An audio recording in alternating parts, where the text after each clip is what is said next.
Last time we looked at that, quote, pile of crap, and determined that it actually wasn't all that bad. This time, though, I'm going to try to break it. I'm going to load this thing up to maximum power.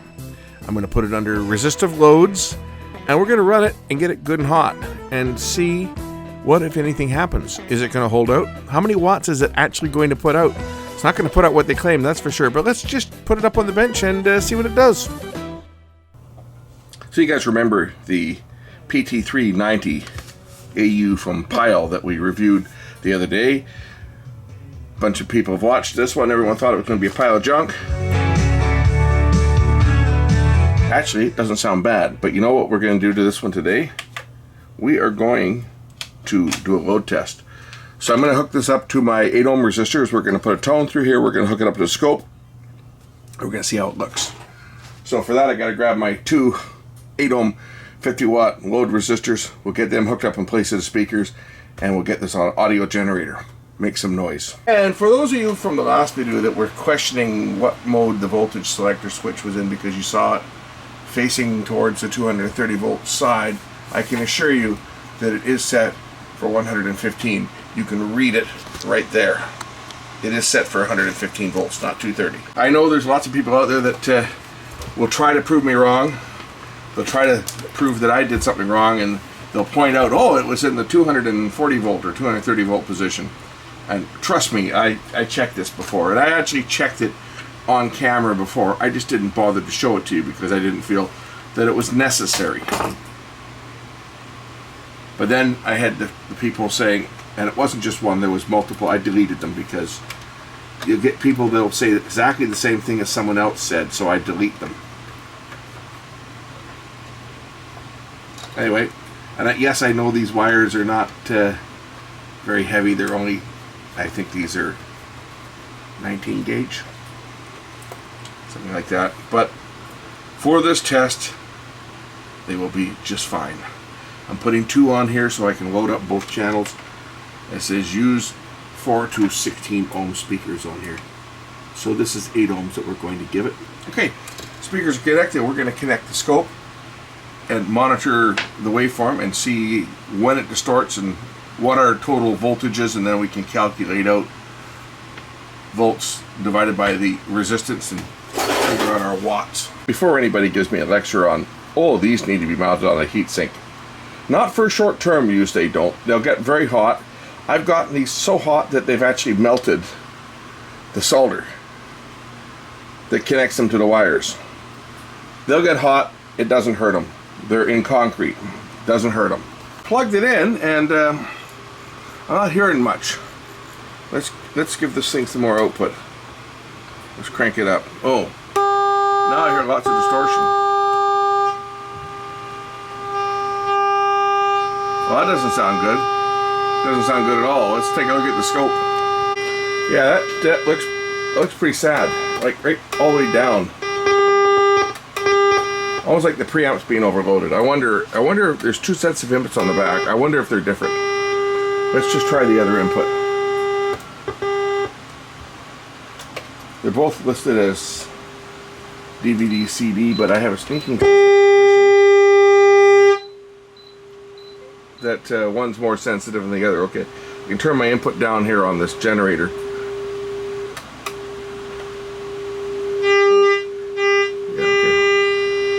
We'll turn it down. We'll hold the clipping point on the input. I've got a variable output on my generator. Okay, let's. I'm going to disconnect the speaker because we don't need to hear it. But this is our waveform, both channels driven. We'll just disconnect the speaker. Okay.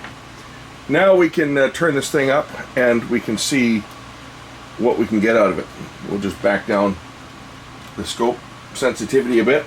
These are on times 10 probes. So right now we're at 500 milliwatts per division. We'll take it down to 1 volt. So this is 10 volts per division that we are seeing right now. Let's continue to increase the power. And okay, there's where we clip. We're good, we clip. What's our readings here? I can position these over top of each other, and you can see that both of them are exactly in phase. So actually this amplifier is performing quite well, because there we go, both of them are in phase.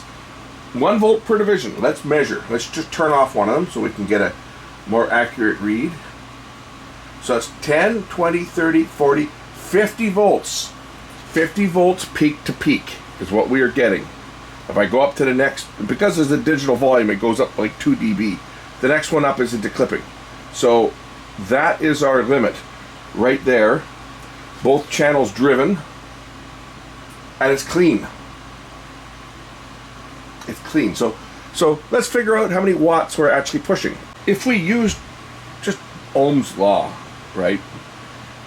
Your voltage, 50 volts peak to peak, divided by 8 ohms, would give you 6.25 amps of current. Because 50 volts divided by 8 ohms is 8 1/4, or sorry, 6 1/4, 6.25. So 6.25 amps times 50 volts, because that's how you figure out power, shows 312.5 watts. That's how they're coming up with the wattage that they're rating this amplifier. And I'm just put my hand on the heat sink here. It's just it's warm. It's not hot. The resistors, on the other hand, are they're really warm. They are really warm, but the amplifier's not heating up. I've been running it here now for about 10 minutes. Of course, it's not 312 watts. There's no way in hell that this thing can push 312 watts from this. Well, let's ask AI what AI thinks it should be. RMS, because that's peak to peak, right? I'm just checking the heat sink. It's getting warm. It's getting warm. I mean, I'm not getting a lot of air flowing over it because I don't have the cabinet on. When the cabinet's on, it'll pull the air through the sides, right? But fans blowing away here. But yeah, it's not hot. I can hold my hand on it, but I can feel that, yeah, it's starting to get warm. I should get my little temperature gun out here and measure it, but it's warming up quite nicely. But nothing's blowing up like that Panasonic or Technics that had that effective transistors, and they went pop. This is getting hot, but waveform's clean, nothing's blowing up. When I asked AI what we would get, and it says to achieve 50 watts of power into 8 ohm load, the required output voltage is 20 watts or 20 volts RMS, right? So, well, this isn't RMS, this is peak to peak. So let's figure out the RMS. So to calculate RMS from peak to peak, it's the peak to peak voltage times 0.707, and that gives you 35. So right now, 35.35 volts RMS. Now it said, what was it 20 watts or 50 watts of power would require 20 RMS, and we have 35. So if we went to 30 volts, that would give us 75 watts. So 80, I would guess 80 is probably a more accurate read, and that actually makes sense because these transistors here, it's warm. These transistors here look like the type of transistors that could handle 80 watts. So let's look them up and see what the ratings are for the transistors. As you can see, it's a 2SA1941. I'm just looking up the data sheet for that right now and see what the maximum power on this one is. Here we go. These transistors are rated at 100 watts. That's the maximum power that these are going to put out before they go into clipping or fail. And my calculation, yes, we could probably get a bit more out of it, but the way that this amplifier is with the digital volume control, you've just got steps, so 80 watts per channel. I would feel comfortable calling this 80 watts per channel. And from the heat that's in these resistors, they're not hot enough to melt the solder yet, but they're getting pretty warm. This is also getting quite warm because, again, it doesn't have a lot of airflow over here because the way it's set up with the exhaust fan, it draws air in through the vents on the side, and the vents on the top draws air around here and exhausts it out the back. The fan is blowing like crazy, but of course we don't got a lot of air flowing over here. But it's not so hot that I cannot hold my hand on it, but it is warm. You know, it's quite warm. Anyway, this was just a little test to see how this looks. I say the waveform looks great. It looks fantastic. You know, I called this thing a pile of crap, and maybe it is a pile of crap. I mean, it's Pyle. they made some good stuff. Come on, yeah, they made car amplifiers and stuff, and they made a lot of those bullhorns, cheap bullhorns. Like the guy that's always making police sounds and making people crash their motorcycles on Facebook. I don't know if you've seen that guy, but with his voice, he can replicate a police siren, and he hides out there with someone filming, and when the boys go showing off, popping wheelies on their motorcycles, he goes, and they crash. And it seems to pop up on Facebook constantly. Anyway, I'm going to say this is a pass. I mean, we've been running now for, I guess, about 40 minutes since I turned this on. This is running well. I mean, I got no complaints. That waveform is clean. This is a 400 hertz tone that we're looking at, by the way. And yeah, it looks good. Like it looks really good. That's a nice clean waveform. Turn the volume down. Yeah, now we get into distortion, and I mean, when it distorts, it's going to clip. But you know, what do we got? An extra? What's our voltage here we're clipping at? Just bring this up and we'll measure it at clipping, just for shits and giggles. At clipping, we are at what are we at? Up to here. So there to there. I'm just going to turn this down a bit. I don't want to blow anything up. 10, 20, 30, 40, 50, 60 volts. 60 volts clipping, which makes sense because the power supply is 60 volts. So you're not going to exceed the maximum of the power supply. But the fact that it actually is doing what it is doing with the voltage here at 80 watts output per channel, both channels driven. Remember, I am driving both channels. There's the other one right there. Right? Both channels are driven. So it's not 300 watts. That would be peak to peak, like everybody likes to say. Oh, it's 300 watts. That's measuring peak to peak. RMS, 80 watts per channel, both channels driven. I would say that I got to turn this down. The resistors are getting hot. I can smell them.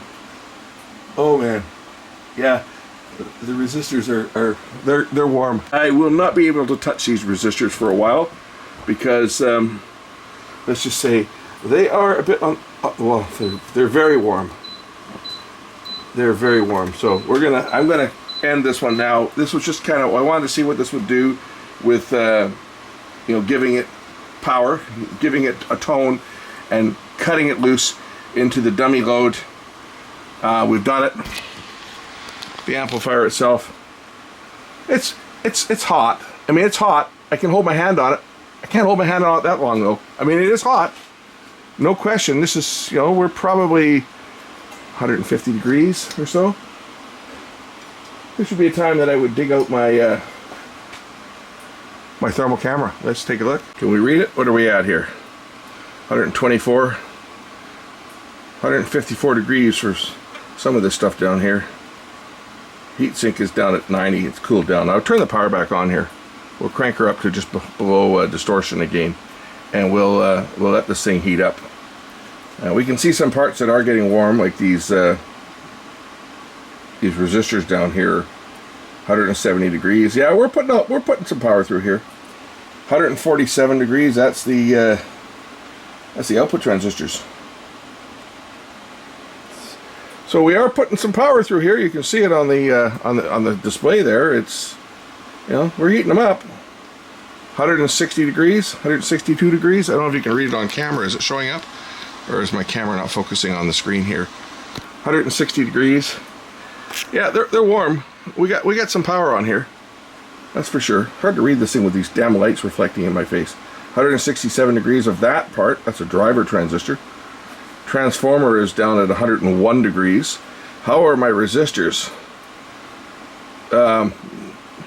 They just say hot. Look at the resistors. Holy crap. I mean, it's over temp. It's over temp on this thing. I gotta change the scale, but we're gonna back this down. I don't want to ruin the poor resistors, but you can just see them just glowing there. Let's see when they start to cool down what they'll come down to. I got another scale for this, right? I can put it in the high range scale. Okay, now they're starting to come down. Nope, they're still over. That's just the area around them. Probably going to leave score marks on the bench. But yeah, I mean, as you can see, I've I've worked this thing out, you know, good about 40 minutes or so at full power. It's I'm impressed, you know, for a cheap, basic cheap amplifier. If someone was looking for a cheap 2-channel amplifier for like listening to music in their garage, this would be perfect, right? You can put your SD card or your USB stick in with your favorite music on it, and let the thing just play as a basic 2-channel receiver, because it is an AM/FM radio as well, so it's a receiver. As a basic 2-channel receiver for music, and you don't need a lot of power. 80 watts per channel is more than enough power for most speakers. You know, for a smaller room or a workshop or a garage, this might be perfect. I think it's great because I put all my music on USB sticks. I can just take my USB stick. I can't do it now because I don't have speakers hooked up, but take my USB stick or SD card, just plug it in, and it starts playing. So you can listen to your own tunes. If you want to plug your phone into it, for example, and you've got a 3.5 millimeter, there's a 3.5 millimeter plug here. There's RCA plugs on the back, both inputs and outputs. It'll power up to 4 speakers. In fact, both speakers are turned on at the same time. I don't even see a switch to turn one of them off. It just says A plus B. Again, a basic unit, but pretty reasonable, I think. I haven't even looked up what these things are worth, because I got this one was just given to me. I got 3 of them given to me, or they were left at my door. I'll correct myself. They were left at my door. I don't know who they belong to. The guy knows me, but he didn't leave his name, so I obviously know him. But I didn't look that closely at the camera to recognize him, and it could have been a customer, right? It's not somebody that I know by name. It'd be a customer that I've done work for, either did video work for, or maybe I worked on their phone or internet at their house when I worked in the area. I work in another area now, but everybody out here for 18 years I worked out in this area knows me. So anyway, it was nice. It was a nice gesture. If he was just getting rid of surplus and giving them to me, well, I'll end up probably selling them. But this one passes my acid test, because putting this thing under a load like that for between 40 and 45 minutes, to the point where I still can't touch the resistors. They are still so hot, I can't touch them. Like, they are hundreds upon hundreds of degrees, probably 500 degrees. But yeah, it's holding up. These are not counterfeit parts, obviously. They're original Toshibas. Unlike that Technics that I worked on a few years ago, and I just released the video of the load test on it. It was one I was going to release it years ago, right when that thing blew up, and it was just I put the files on the hard drive, and then what happened was the hard drive got full, and I switched to another drive. I keep all my raw footage, right? Everything that I shoot, I keep all the files on basically bare drives that I pick up cheap. They come out of old cable boxes or old computers that people are scrapping, and if I can find a 320 or a 500 or gigabyte drive that is workable, I use it to put all the files from the camera, like off of here, the SD card. They all go on hard drives. I've got a stack of them. I've probably got 30 of them that when they fill up, I just move to the next one. And every time I go out to the secondhand store, I look for old cable boxes that tend to pop up there from time to time for $1 or $2, and I buy them and pull the hard drive out of it and then recycle the rest of it. I guess as the cable companies all move, and the satellite guys, because they pull them out of satellite receivers as well, I guess as everything moves to cloud storage and nobody has a PVR anymore in their home, which is happening quickly because the providers are all moving to cloud storage now, the supply of cable boxes for $2 or $3 at the second-hand store are going to disappear. But I've got a few drives here that I can certainly continue to use, and then I'll have to start buying some new ones, which is not looking forward to that. But anyway, yeah, I keep all my footage, and that's what happened with that video I put up a couple weeks ago of the Technics that had the counterfeit parts in it that blew up. I actually shot that video like 3-4 years ago, I guess, when I did the repair, because I shot that video right after I did the repair video on that receiver, showing it working. And then I went to do another one, kind of like this, doing a load video, and it went pop, and I didn't want to add it to the other video. I figured I would release it in a couple weeks, and then it just sat there, and digital dust, as they call it, on the hard drive disappeared. The hard drive was put away. I just happened to be going through some drives and I found it. So that was why I did it now, to show you guys. But here's one. Here's a cheap amplifier. This is how it's supposed to operate, not blow up, because the parts are not counterfeit. But had these been counterfeit parts, definitely they would have popped, just like they did on that Technics. Anyway, I've rambled on enough about this one. I'll say thanks for watching. Now you know what one of these PT390AU by Pyle can do. 80 watts per channel, RMS. We measured it. We'll catch you in the next one. Bye.